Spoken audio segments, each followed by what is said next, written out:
Welcome to Meet the Artist. This program is brought to you by Hedberg Public Library and JATV Media Services. I'm your host, Teresa Nguyen. Meet the Artist features various local artists whose work will be on display in monthly exhibits at Hedberg Public Library. And in the studio today, we have the exceptionally talented Carol Herzig, who is also president of the Janesville Art League. She will be our featured artist in the month of September. Welcome to the studio, Carol. Well, thank you, Tess. Yeah, this is so exciting to get to know you here. So tell us about your art life and experiences. When you were really young, who maybe noticed your art skills? I assume you started at a young age. I did start at a young age. I was always sketching and drawing on any paper I could get my hands on. And I used a lot of crayons, of course, which is the most common media for the young people. And then as I grew, my grandparents gave me different paint sets and that kind of stuff. So they encouraged you, yes, and noticed your skill. And then I just loved art. So I was taking all the art classes in high school that I could take and continued to do artwork even though I was a stay-at-home mom.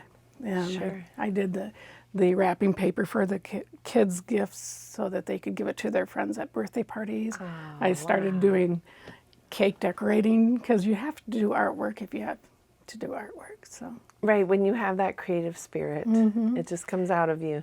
Definitely, and a lot of costumes. Oh, sure. So sewing and that sort of thing as well. Yes. Wow, you are just a Renaissance woman. Well, I'd like to be. I would like to be. So did you have an early painting, Carol, that stood out to you, or your art teacher that I had really good art teachers at Parker High School when I was there, 52 years ago. But, and they were very encouraging.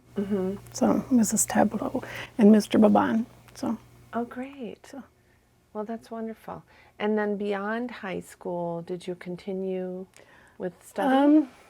My experience beyond high school was delayed because I had children and I was a stay-at-home mom.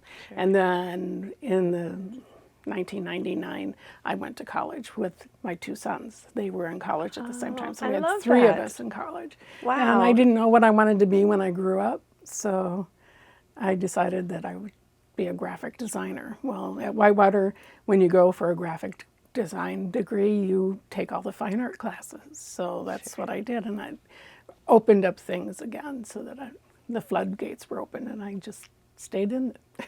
Right. And then was your degree in graphic design? Yes.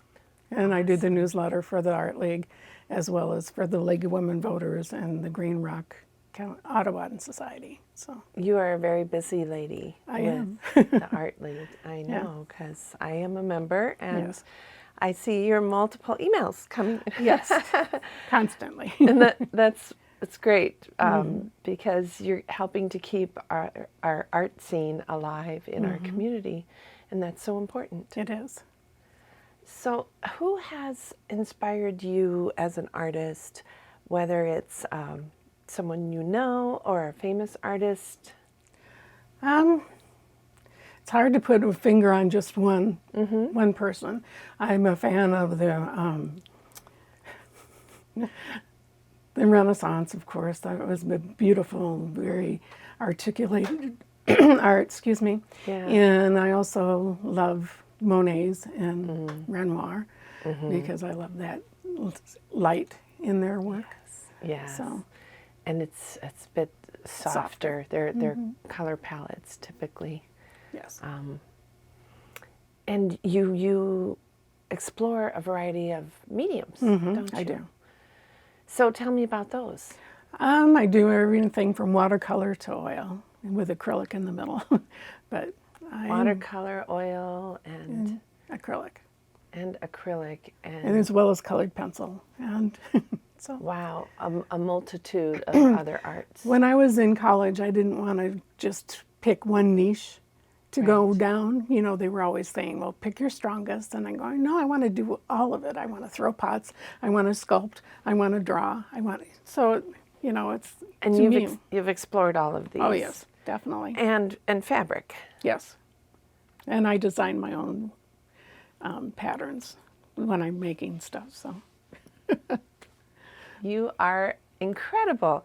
And you've brought some pieces here today, and I just am in awe of your talent. Oh, thank you. So let's talk about those. Starting with this, a still life. A still life, and it's watercolor, all watercolor. And so there are the different techniques, the dry brush as well as a wash. Sure. And you have a kind of a fan behind. Yes, and those were all objects that are in my house. They're still in my house. And I set up the still life and went from there. Very beautiful. I love your use of color because you chose objects that were bright, yes. Quite bright. Yep. But yet you also have some subtle hues back here. Right. Well, when you have stuff that's overly over the top bright, you need to have something that's a contrast. Correct.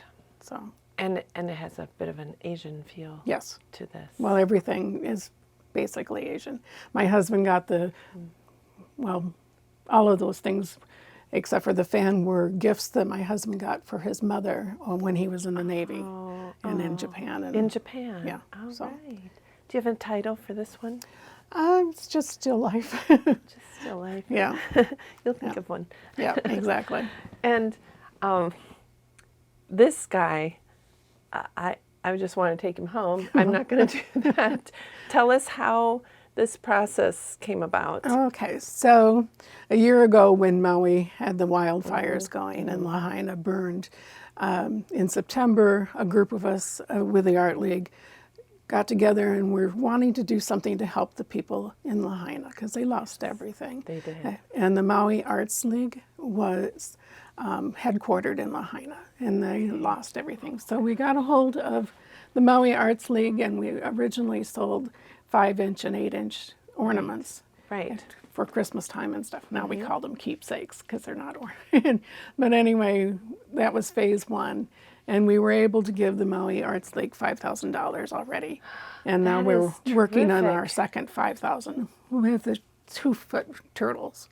And so we took one of the small turtles and I increased its size and made a 2-foot pattern for it. Template. And then we had Tom Lassie, Dick Lambert, and Cullen. His last name is Cullen. I think it's Tom. Edited in. Yeah, I think it's Tom Cullen. It's Sue Cullen's husband. They all cut out a massive number of turtles for us, and we are toward the end. So this one is an acrylic pour. You take your acrylic paint and mix it with Fulltrol, and it makes it thinner and it makes it flow better. And then you layer your paints, and this is 2 different cups because of the different colors.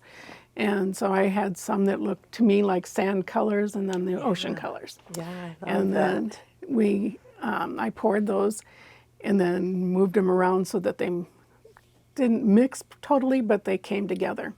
It's just stunning, and how these cool colors come into the warm and looks like waves. You also have bubbles. Yes. And that's the cell workup. So what you do is you have a Fulltrol that comes from Australia, and you mix it with the black paint, and that helps develop the cells really well, and we call it magic sauce because you put it on the back of a palette knife and you go across where you've put your paint, and the cells just pop to the surface. That's fantastic. Yeah. Have you ever given a tutorial on this kind of thing? We've had workshops that where people have been with Nancy McKinnon. Sure. She's my teacher on this one, so fantastic. I've learned a lot from her. It's really, really beautiful. Oh, thank you. And you have a lighthouse. Yes. And this is acrylic. It is acrylic. On canvas. Yes. And where was this? Tell me about it. This was up in, we were on a cruise in going up into Canada to Quebec City. And it was one of the lighthouses that I saw along the way and snapped a photo of it and then painted it. So, just beautiful. and I wanted to be on a bigger canvas, so. The colors are so rich. Thank you. You know, they just, the deeper part of the ocean, and then you have your little white waves over here. Yep, as they come into the shore and get mixed in with the water in the air. Lovely, really lovely. So Carol, what advice would you give to an aspiring artist who wants to try maybe just anything? Just do it. I mean, you're not going to ruin anything. And if you do, then you can just paint over it, especially if it's acrylic or oil. Watercolor, you kind of wreck the paper. But acrylic and oil are very forgiving mediums. You can just paint over and keep trying. Right. That's the key, right? Yep. And you don't let the doubts get in there, because everyone has self-doubts. And, you know, the voice in your head says, oh, you're not very good at this. So, yeah. We all have that, where we're very self-critical. Yes. And what you think is inadequate might be somebody else really spectacular, enjoys it. Yes. right, to someone else. Yeah. And that's, I think, with all the arts. Definitely. So, Carol, have you done some exhibiting in the past? Yes.